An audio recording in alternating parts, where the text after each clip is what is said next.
Dear teachers, welcome to JSN English Learning. We are with Unit 8 of PGTRB, Approaches to Literature, and we are discussing literary theories. And in today's video, we will discuss what is Marxism.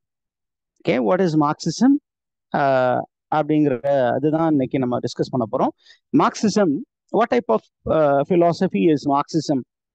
Basically, it was a philosophy and ideology, and then it came to be used in the study of literature, the study and interpretation of literature. பேசிக்கா அது ஒரு தத்துவம் தான். அந்த தத்துவத்தை வந்து இலக்கியத்துல எழுதப்பட்ட இலக்கியங்களிலும் எழுதும் முறையிலும் சரி, அதுல எப்படி அதை யூஸ் பண்ணியிருக்காங்க அப்படின்னும் படிச்சிருக்கிறாங்க. Now, Marxism is basically a materialist philosophy.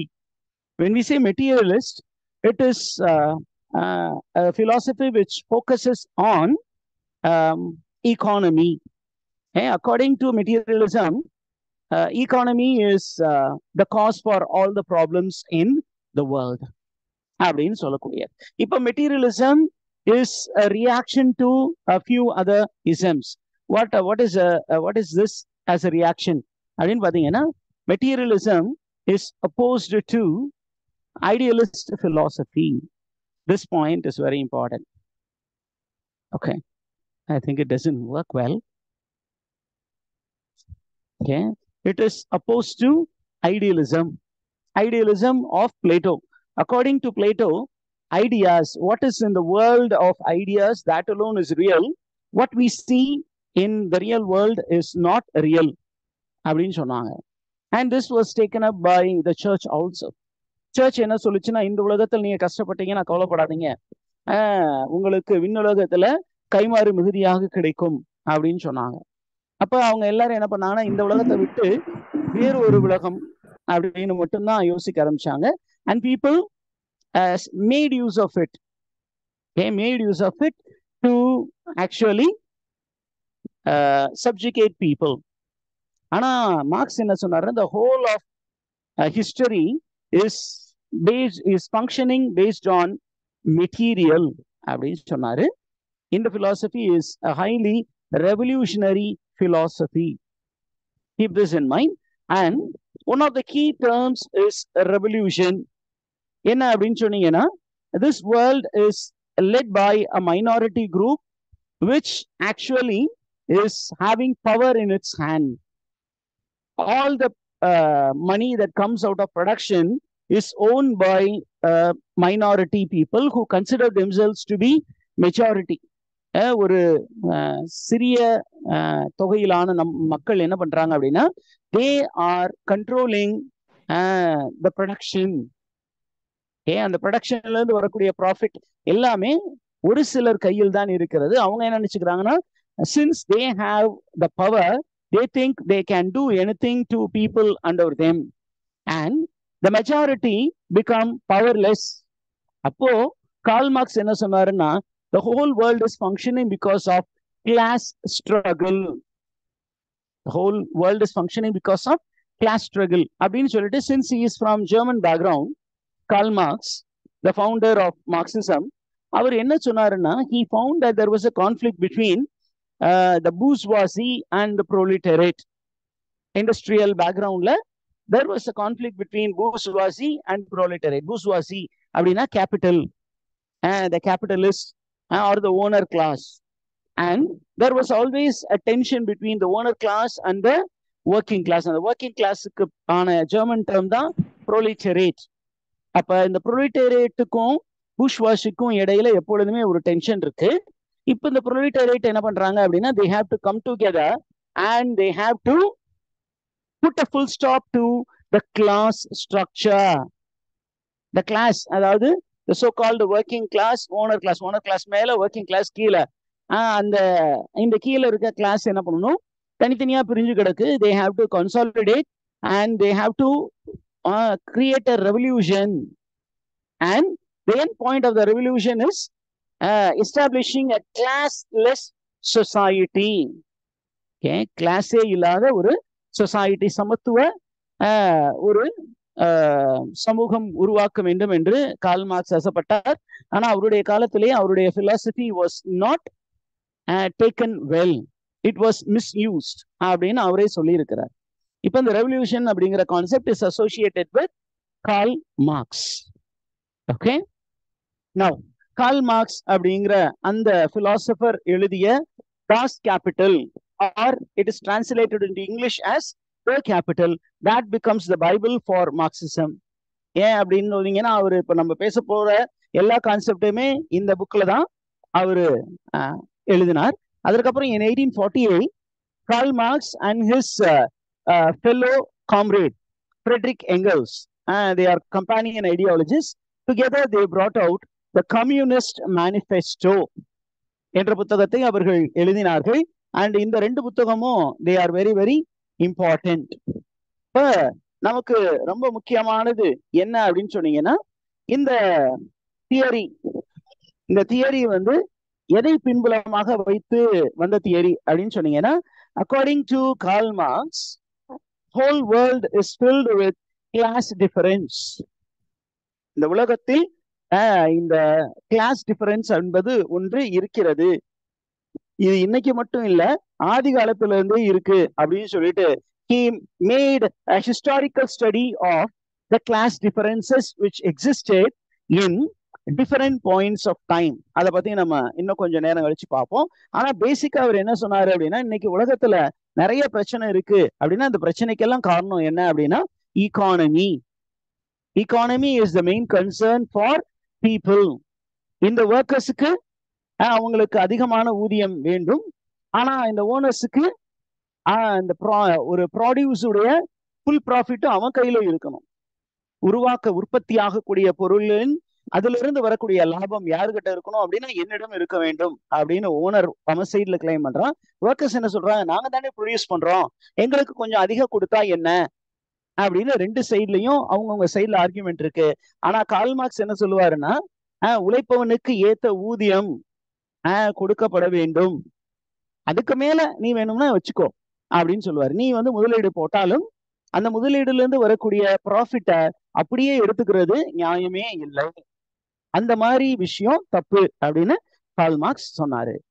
Okay, now according to Karl marks, there was a historical analysis which was carried out by Karl Marx. What is that analysis? It's called historical analysis, analysis of history. அவர் வரலாற்றை எடுத்து அதை வந்து ஆய்வு செய்து பார்த்து ஒரு விஷயம் சொன்னாரு. என்ன அப்படின்னு கேட்டீங்கன்னா, the whole society progresses through the struggle between opposing forces. ஒரு சமூகம் எவ்வாறு முன்னேறி செல்கிறது என்றால், அந்த சமூகத்தினுடைய ரெண்டு அப்போசிங் போர்சஸ் இருக்கும். அந்த ரெண்டு அப்போசிங் போர்சஸ்க்கு இடையே ஒரு போராட்டம் என்பது இருக்கும். அந்த போராட்டத்தின் என் பாயிண்ட் என்ன அப்படின்னு கேட்டீங்கன்னா, இட் இஸ் சோசியல் டிரான்ஸ்ஃபர்மேஷன். அந்த போராட்டத்தின் என் பாயிண்ட் வந்து சமூக மாற்றம். இந்த சமூக மாற்றம் எப்ப சார் நடந்தது அப்படின்னா, ஆதி காலத்துல இருந்து நடந்துட்டு வந்தது அப்படின்னு அவர் சொல்றாரு. இப்போ அப்படி சொல்லும் பொழுது இங்க மார்க்சிசத்துல நம்ம அதிகமா யூஸ் பண்ணக்கூடிய வேர்டு வந்து எக்ஸ்ப்ளாய்டேஷன். Who exploits whom அப்படின்னா, the capitalist exploits the workers, the owners exploit the workers. exploitனா அவங்களை பயன்படுத்துவது, அவங்களை எவ்வளவு அதிகமா பயன்படுத்த முடியுமோ அவ்வளவுக்கு அதிகமாக என்ன பண்றது, கசக்கி புழிந்து அதுல இருந்து லாபம் பார்ப்பது. அப்படி சொல்லும் பொழுது அவர் என்ன பண்ணாரு, வரலாறு எடுத்து ஆய்வு செய்து ஒரு அருமையான ஐடியா சொன்னார். என்ன அப்படின்னா, during the feudal period, feudal அப்படிங்கும் போது ஃபியூடல் பீரியட், நில பிரபுத்துவம், நில ஜுவாந்தார்கள் இருந்த காலத்தில் என்ன நடந்தது அப்படின்னா, அப்பயும் ஒரு டென்ஷன் இருந்தது சொசைட்டில. அந்த டென்ஷனுக்கு காரணம் என்ன அப்படின்னா, ரெண்டு forces. One is feudal lords on one side, the other side is peasants, விவசாயிகள் இன்னொரு பக்கம், நில ஜுவாந்தார்கள் ஒரு பக்கம், அந்த நிலத்தில் வேலை செய்த மக்கள். இவங்க ரெண்டு பேருக்கும் இடையில எப்பொழுதும் டென்ஷன் இருந்தது. நிலச்சுவாந்தார்கள் என்ன பண்ணாங்கன்னா, அதிகமாக வேலை வாங்கினார்கள் விவசாயிகளிடம், ஆனால் அவர்களுக்கு கம்மியான கூலியை கொடுத்தார்கள். அவங்க ரெண்டு பேத்துக்குள்ள ஒரு போராட்டம். அந்த போராட்டத்தின் எதிரொலி என்ன அப்படின்னு கேட்டீங்கன்னா, அந்த நில பிரபுத்துவம் என்பது அழிந்து கவர்மெண்ட் வாஸ் ஃபார்ம்ட். அந்த கவர்மெண்ட் என்னாச்சு அப்படின்னு சொன்னீங்கன்னா, they adopted industries, and during industrial period there was again a conflict between two classes. One is the capitalist class called bourgeois class. The other one is the industrial working class called the proletariat class. இன்னமும் இந்த போராட்டம் நடந்து கொண்டு தான் இருக்கிறது. அப்படின்னா we are in the advanced form of industrial age. Are you there with me, teachers? Yes, sir. Okay. அப்படி சொல்லும் பொழுது இவர் என்ன பண்ணாரு அப்படின்னு சொன்னீங்கன்னா Karl Marx he adopted what to say a method used by Hegel. German 18th centuryல German philosopher ஒருத்தர் இருந்தார், அவர் பேரு ஹெகல். அவரு என்ன பண்ணியிருந்தாருன்னா he used a technique called dialectics. What is dialectics அப்படின்னு கேட்டீங்கன்னா dialectics follows a particular methodology for a problem. என்ன methodology அப்படின்னா there is something called thesis அப்படின்னா ஒரு ஐடியாலஜி. அந்த ஐடியாலஜிக்கு எதிர் ideology, that is called antithesis. And these two ideologies, they come together and there is a discourse between these two conflicting ideology, and out at the end of these two ideologies there comes something called synthesis. Thesis, antithesis, and the end there is a synthesis. And என்னவாகும், this is not just the end, it is a continuum, தொடர்ச்சியாக போய்க்கொண்டு, it's a chain of events. இந்த synthesis என்ன ஆகும் அப்படின்னா it becomes a thesis, அதுக்கு ஒரு antithesis, அப்புறம் there will be another synthesis, அப்படி there will be a chain of events that will continue அப்படின்னு ஹெகல் சொன்னாரு. அதே விஷயத்த என்ன கார்ல் மார்க்ஸ் அடாப்ட் பண்ணி அதை தன்னுடைய பிலாசபிக்கே யூஸ் பண்ணிக்கிட்டாரு, methodology. That is called dialectical materialism. Dialectical materialism அப்படிங்கிற அந்த concept. Just get to know that the term dialectical materialism is associated with Karl Marx. It is associated with Marxism. Marxism is worried about the well-being of the workers. Okay. அடுத்தது ரொம்ப key terms என்ன அப்படின்னா, number 1 commodification. This is the first term. What do you mean by commodification? Commodification அப்படின்னு கேட்டீங்கன்னா it is using somebody for one's own well-being. சிம்பிளா சொல்லணும்னா those who are in power, they try to use the people for their well-being. They commodify everything. Okay, they commodify everything. என்னைக்கு பாத்தீங்கன்னா we are speaking about exploitation அப்படிங்கிற டேர்மும் வரும். எக்ஸ்ப்ளாய்டேஷனா use பண்ணிக்கிறது, utilise people for one's own well-being. இன்னைக்கு in the context of Marxism, you have a variant, a term called sexploitation, sexually exploiting a worker. இப்போ ஒரு இண்டஸ்ட்ரியில there is a owner, அந்த ஓனர் கீழே வந்து நிறைய women ஒர்க் பண்றாங்க, and the owner thinks that he is the boss over everything. அங்க இருக்க மிஷின் மாதிரி அங்க இருக்க ஒர்க்கர்ஸ் என்ன பண்ணிக்கிறான், பயன்படுத்திக்கணும்னு நினைக்கிறான், செக்ஷுவல் டார்ச்சர் கொடுக்கும்னு நினைக்கிறான். So and his movement to that female worker, it is called sexploitation, sexually exploiting somebody. Okay, that is called commodification. Okay, அடுத்தது conspicuous consumption. Conspicuous consumption using to the maximum. அப்புறம் ஏற்கனவே dialectical materialism அப்படின்னு பார்த்துட்டோம். அதுக்கப்புறம் ரொம்ப முக்கியமான term வந்து super structure தான். மற்றதெல்லாம் நம்ம கொஞ்சம் ஓரம் கட்டிடலாம். Very important term associated with Karl Marx is base and superstructure. What is base, what is superstructure? இது வந்து சிம்பிள் டயக்ராம், நம்ம எக்ஸ்பிளைன் பண்ணிட்டு போயிடுவோம். Okay, what is at the base அப்படின்னு கேட்டீங்கன்னா, ஒரு கட்டடம், அந்த கட்டடத்தின் பேஸ் என்ன? The society is by analogy it is described as a structure, a constructed reality. இந்த கன்ஸ்ட்ரக்டட் ரியாலிட்டியில பேஸ் ஆகிருப்பது என்ன? ஒரு பில்டிங்க்கு இந்த பேஸ் மட்டும் அப்படிங்கிறது ரொம்ப முக்கியம். ஆனா இந்த பேஸ் மட்டும் யாரு கண்ணுக்கும் தெரியறது இல்ல. மேல இருக்க பில்டிங் தான் எல்லாருக்குமே தெரியும். ஆனா மேல இருக்க பில்டிங் என்ன பண்ணும் அப்படின்னா, it will exert pressure on the base. அது நம்ம கண்ணுக்கு தெரிவதில்லை. இதே மாதிரி அவர் என்ன சொல்றாருன்னா, இந்த சமூகம் என்ற இந்த கட்டமைப்பு எதன் மீது கட்டப்பட்டு இருக்கிறது அப்படின்னா, the working class மீது தான் கட்டப்பட்டு இருக்கிறது. அந்த working class is the one which provides economy to the society.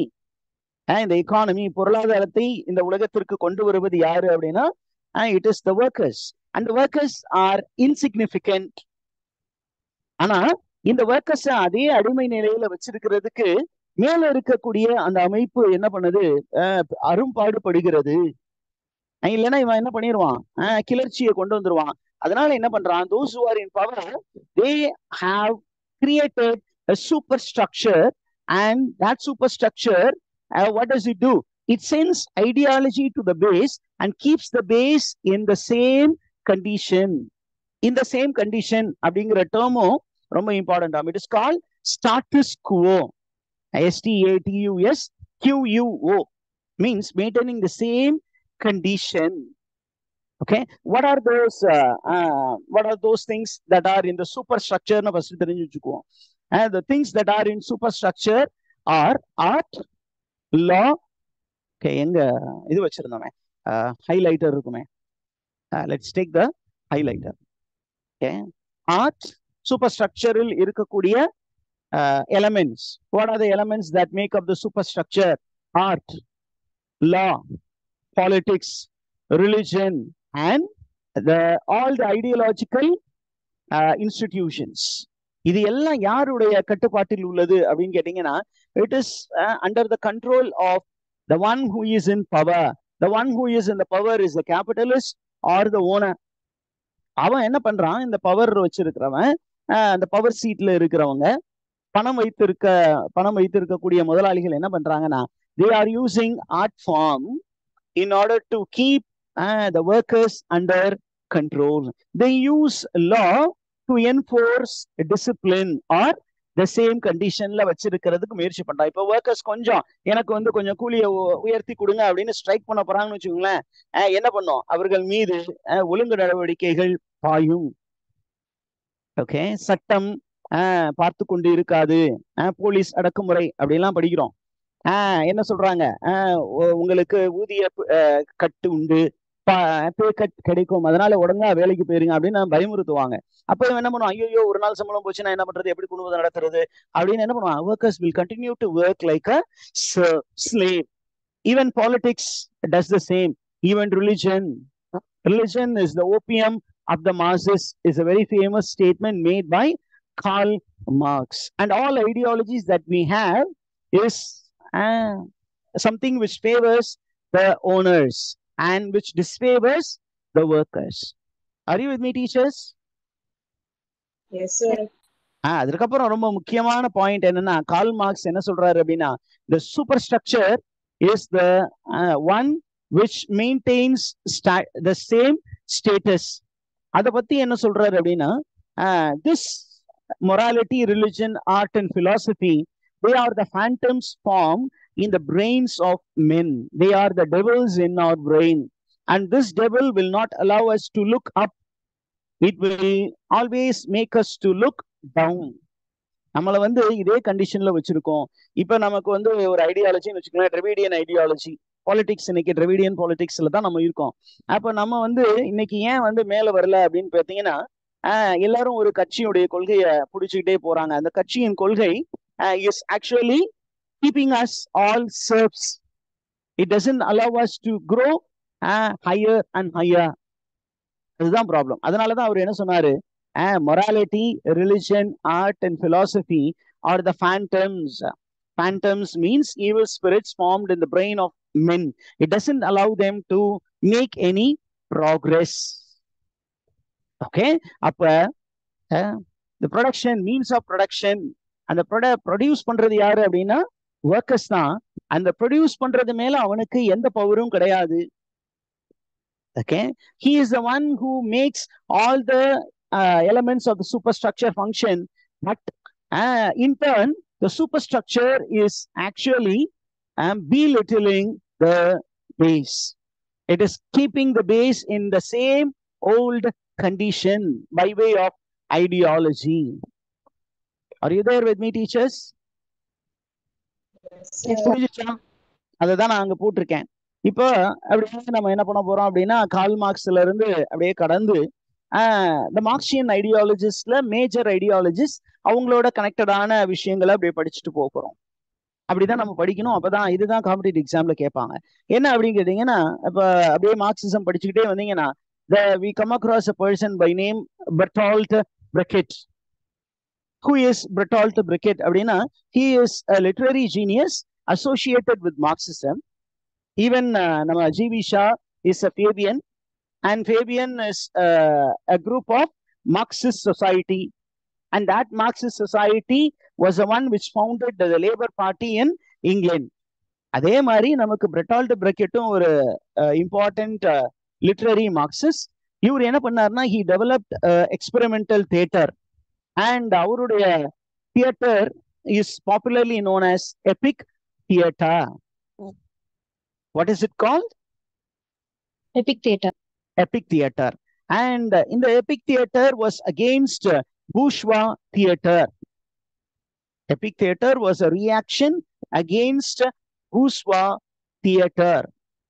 Okay, bourgeois theater na enna அப்படினு சொன்னீங்கன்னா, a theater which favors the ideology of the capitalists, the ideology of the owners. And the owners என்ன பண்ணுவாங்கன்னா, they always use literature, they use all the literary forms in order to keep or distract the workers from their present condition. இன்னைக்கு நம்ம சொல்லக்கூடாது இதெல்லாம் politics இல்ல videos. Anyhow, we need to say certain things. Today, there are a lot of institutions which are functioning around us, and these institutions are functioning in order to distract people. I know you will understand what I am trying to say. And today, the government is functioning only because of that institution, economically. அதே மாதிரி theatre வந்து என்ன பண்ணாங்கன்னா, it is used as a medium of creating a false world.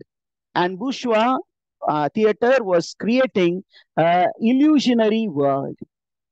Okay, an illusionary world, a false world, and everybody was glued to the false world that they forgot the problems of the real world. இந்த workers என்ன பண்ணாங்க, காசு கொடுத்து ஒரு 3 மணி நேரம் போய் தியேட்டர்ல உட்காரும் பொழுது என்ன பண்றாங்க அப்படின்னா, தங்களுடைய வாழ்க்கையின் படக்கூடிய கஷ்டங்கள் எல்லாத்தையும் மறந்து அங்க வந்து என்ன பண்றான், by way of projection they get attached to certain heroes, and அந்த ஹீரோவுடைய அச்சீவ்மெண்ட் இஸ் தேர் அச்சீவ்மெண்ட் நினைச்சு சம்பாதிச்ச காசு எல்லாத்தையும் கொண்டு போய் கொட்டுறான்.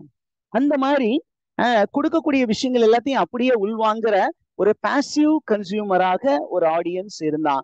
ஆனா அதை மாத்தணும் அப்படின்னு சொல்லிட்டு Bertolt Brecht முயற்சி செய்தார். Okay, are you there? Yes, sir. Today, all forms of entertainment என்ன பண்ணிட்டு இருக்கு அப்படின்னா, நம்மளை முட்டாளாக்கி கொண்டு இருக்கின்றன. It doesn't make us think. ஆனா இவர் என்ன பண்ணாரு அப்படின்னா, he wanted to make the theater a place to make the audience think. ஏன் ஒருத்தன் கஷ்டப்படுறான் அப்படின்னு யோசிக்கிறது எந்த ஒரு ஆடியன்ஸும் செய்யறது இல்ல. Very few people do it. ஒரு டிராமா இருக்கு, அந்த டிராமால ஏன் இது நடக்குதுன்னு யாரும் அந்த நேரத்துல யோசிக்கிறது இல்ல. விசில் அடிக்க வேண்டியது, கை தட்ட வேண்டியது, அந்த மாதிரி பாசிவ் கன்சியூமரா இருந்தாங்க. ஆனா Bertolt Brecht wanted to make people think. Okay, what did he actually do? அவருடைய டெக்னிக் என்ன அப்படின்னு கேட்டீங்கன்னா, the technique is called alienation effect. He used a technique in his drama, and the technique is called alienation effect. What is alienation effect? அப்படின்னா, ஒரு டிராமாக்குள்ளார நீங்க உட்காரும் பொழுது அந்த டிராமாவில் நீங்க லயித்து போக கூடாது. அந்த டிராமாவை கான்சியஸா நீங்க பாக்குறீங்க, அங்க நடக்கிறது என்னன்னு நீங்க யோசிக்க வைக்கணும். அதனால he tried to alienate the audience from the play. அதுல உள்ள அப்படியே உள்ள போய் என்ன பண்றது, லயித்து போகாமல் அங்க நடக்கிறது ஏதோ ஒண்ணு சீரியஸான விஷயம் நடக்குது, அங்க என்ன நடக்குது அப்படின்னு யோசிக்க வைக்கிற மாதிரி ஒரு டெக்னிக் அடாப்ட் பண்ணாரு. That technique is called alienation effect. What is alienation effect? The third point, it is a technique to alienate the spectators from the performance and to prevent them from emotionally identifying with the play. ரொம்ப emotional ஆயிராதீங்க. Instead, you use your brain, you use your intellect, and you question the things that are happening before you on the stage. அப்படிங்கிற ஒரு முயற்சியில ஒரு சில technique use பண்ணாரு. அந்த technique was called alienation effect. Okay, now அடுத்த ஒரு முக்கியமான அது போறதுக்கு முன்னாடி இந்த பெர்டால்ட் பிரக்கெட்டுடைய ஃபேமஸான பிளே என்ன? ஏலியனேஷன் எஃபெக்டை யூஸ் பண்ணி மதர் கரேஜ். ஒரு பிளே இருக்கு, mother courage and her children அப்படின்னு ஒரு பிளே இருக்கு. அந்த பிளேயுடைய தீமேட்டிக்ஸ் சும்மா எடுத்து பார்த்துக்கோங்க. It will be very interesting. Mother courage and her children and how அங்க அந்த பிளேல பாத்தீங்கன்னா there is a mother who is very self-centered. She wants to make lot of money. அந்த காசு சம்பாதிக்கணும் அப்படிங்கிறதுக்காக ஒரு வேகனை அவ என்ன பண்றா? she is traveling with a wagon of edible items along with troop which is invading Poland. அப்படியே travel பண்ணி போகும்போது along with her there are 3 children and அதுல ஒரு boy, he enters into the army. The other 2, what happened to them at the end? Even after the death of all her 3 children, the mother is not at all moved. She is very keen in making money. இந்த play answer அவர் எழுதினாரு அப்படின்னா to show how economy was disturbing the working class people அப்படின்னு காட்டுறதற்காக. நீங்க அந்த play படிக்கும் பொழுது ஏன் இந்த அம்மா அப்படி பண்ணுது அப்படின்னு நீங்க யோசிக்கிற அளவுக்கு உங்களை யோசிக்க வைப்பார். You will not become emotionally attached to the characters. You will stand and you will stare at the character. Sometime with dismay you will look at the character and then you will find out the problem within the play, the conflict within the play. அதற்கு அடுத்தது நமக்கு ரொம்ப முக்கியமான ஒரு philosopher அப்படின்னா Louis ஆல்துசார். The concept of ideology today, ideology as a system of representation, it has come to associate with this name called Louis Althusser. Okay, இவரு என்ன பண்ணாரு அப்படின்னா கார்ல் மார்க்ஸ் உடைய அந்த பேஸ் சூப்பர் ஸ்ட்ரக்சர் இருக்கு இல்லையா, அதை கொஞ்சம் மாடிஃபை பண்ணாரு. மாடிஃபை பண்ணி he presented it in the form of RSA and ISA. RSA and ISA. அந்த நம்ம சூப்பர் ஸ்ட்ரக்சர் இருக்கு இல்லையா, அந்த சூப்பர் ஸ்ட்ரக்சரை என்னன்னு சொன்னாருன்னா RSA and ISA. What is RSA அப்படின்னு கேட்டீங்கன்னா it is called repressive state apparatus. repressive state apparatusனா என்ன, அதுக்குள்ளார என்னென்ன எலிமெண்ட்ஸ் எல்லாம் இருக்கு அப்படின்னா, number 1 lockout, prison, police force, army. இது எல்லாம் ரிப்ரெசிவ் மெசர்ஸோட அந்த கவர்மெண்ட் கிட்ட என்ன பண்ணுது, கீழே இருக்கிற மக்களை அடக்கி ஆள்வதற்கு யூஸ் பண்ணக்கூடிய அப்பாரட்டஸ். இன்னொன்னு ISA, ஐடியாலஜிக்கல் ஸ்டேட் அப்பாரட்டஸ். ஒரு ஐடியாலஜிய மக்களின் மனதிற்குள் புகுத்தி அவர்களை அடிமைப்படுத்தி வைப்பதற்காக கவர்மெண்ட் கையில இருந்த ஒரு ஆயுதம் என்ன அப்படின்னா, 1 is political party, number 2 schools, number 3 media, number 4 churches, number 5 family, number 6 art. இது இல்லாம நிறைய இருக்கு. ஐடியாலஜினால நம்மளை அடிமைப்படுத்தி வைக்கக்கூடிய apparatus, structure, instrument, that is ISA. The other one is RSA. பயத்தினால் நம்மளை ஒரு பர்டிகுலர் ஐடியாலஜிக்கு அடிமையாக்கி வைக்கக்கூடியது. இந்த 2 ஐடியாலஜியை நமக்கு கொடுத்தவர் யாரு அப்படின்னு கேட்டீங்கன்னா, it is Louis Althusser. And Althusser name எதோடு செட் ஆச்சு அப்படின்னா, மார்க்சிசத்துல there are different types of Marxism. அதுல there is something called structuralist Marxism. Okay, அமைப்பு நிலை மார்க்சிசம். அந்த அமைப்பு நிலை மார்க்சிசத்துல முக்கியமான ஒரு philosopher Louis Althusser. Are you with me, teachers? புரிஞ்சதா இந்த கான்செப்ட்? Yes, sir. Okay, he is a structuralist. Yes, sir. Marxist. இதற்கு அப்புறம் there is a very important contributor to Marxism. இதெல்லாம் நிறைய நேம்ஸ் இருக்கு. நம்ம இந்த நேம்ஸ் தான் அடிக்கடி எக்ஸாம்ல வருது, அதனால இவங்களை இந்த நேம்ஸை நம்ம பார்த்துக்குவோம். One is Antonio Gramsci, an Italian communist party founder Antonio Gramsci, who was a politician, political theorist, linguist and philosopher. Today நம்மகிட்ட 2 இம்பார்ட்டன்டான டேர்ம் இருக்கு. One is hegemony. ஹெஜிமனின்னு சொல்லுவாங்க. hegemony. The other one is subaltern. hegemony என்னன்னா the domination of a particular section of society by the powerful class. That is called hegemony. ஒரு powerful class அவங்க என்ன பண்றாங்கன்னா மற்ற குரூப்ஸ் மற்ற மைனர் பவர்லெஸ் குரூப்ஸ் வந்து தங்கள் கட்டுப்பாட்டில் வைத்திருக்கிறார்கள் அல்லவா, தட் இஸ் கால்ட் ஹெஜிமனி. ஓகே, அந்த second one it is called subaltern. இன்னைக்கு சபால்டன் பிலாசபி, சபால்டன் லிட்ரேச்சர் அப்படின்னு நிறைய இருக்கு. இந்த சபால்டன் அப்படிங்கிற ஒரு group, a group which lacks clash consciousness, அந்த கிளாஸ் அப்படிங்கிற அந்த உணர்வே இல்லாம இருக்கக்கூடிய ஒரு குரூப் இருக்காங்க. that group is called subaltern group. Okay, அவங்க வந்து பார்த்தீங்கன்னா தனித்தனியா பிரிஞ்சு கிடப்பாங்க, ஒன்னா சேர்ந்து போராடவே மாட்டாங்க. அந்த ஒரு குரூப்பை வந்து சொல்றதுக்காக என்ன பண்ணாரு, ஒரு term உருவாக்குனாரு. and the originator of the term subaltern is Antonio Gramsci.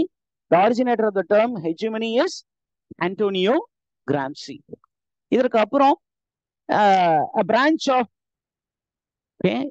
of Marxism is called cultural materialism. இந்த கல்ச்சரல் மெட்டீரியலிசத்தை வந்து அதுல சீஃப் ப்ரொபோனண்டா இருந்தவர், சீஃப் ஐடியாலஜிஸ்டா இருந்தவருக்கு பேரு ரேமண்ட் வில்லியம்ஸ்.